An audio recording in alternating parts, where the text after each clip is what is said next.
To je ale dneska krásný den. Možná, že bych mohl jít k Ramodovi. Nebo jít ke Flow.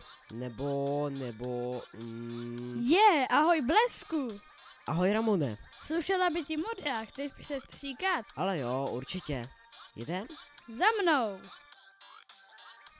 Opatrně tam zajeď. Dobře.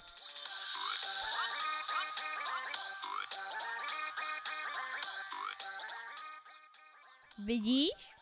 Zajímavý. Ahoj, anebo radši ani hnout. Nech je na pokoji, promiň. Ale řek jsi o to, kámo. Moje zbraň. Rychle pryč. Počkej na mě. Počkej, kamaráde, ty přece půjdeš se mnou na stanici. No, tady ti bude dobře.